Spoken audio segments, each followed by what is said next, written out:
La infància i els sons es troben a la nova exposició Paisatges sonors, diàleg entre infància i so. La inauguració va ser a finals de gener i ha tingut un gran èxit d'assistència tant a la inauguració com als caps de setmana següents.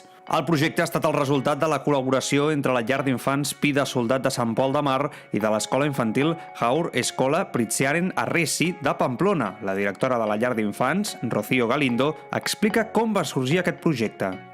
No ens interessa ensenyar, no ens interessa la didàctica, sinó que ens interessa investigar com podem entendre a l'infant en la seva relació amb el so, amb la música i des del punt de vista de comunicació. Poder-nos donar eines per poder comprendre millor a l'infant quan fa recerca sonora, perquè realment som molt ignorants des d'aquest àmbit musical. La idea va sorgir fa 4 anys i ha estat en constant evolució, agrupant diferents professionals de diversos àmbits com la música i la dansa que donen èmfasi al procés creatiu de la infància lliure i improvisat. Joan Manuel Choucinho, músic assessor del projecte Paisatges Sonors, explica com intervé la música en la infància.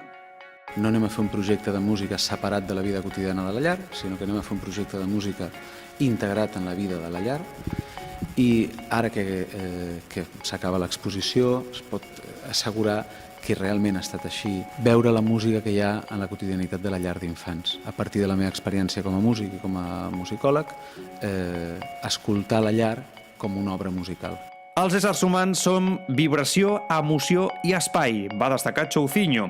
Paisatges Sonors ofereix un espai de diàleg sonor entre els interessats a redescobrir el món com el veuen actualment, potenciant la llibertat i l'autonomia, hàbitats que els adults no solen potenciar a causa dels ritmes de vida. El poder-me aproximar una mica més al món de l'infant, encara més, conèixer-lo, conèixer tota aquesta dimensió, no? Perquè, bueno, jo venia del món dels adults, anem a dir, no? de fer espectacles i expressar-me cap a l'adult, no? Però d'aquesta manera és una manera com de seguir doncs, encuriosit una mica de què senten, què pensen, no? I com s'expressen.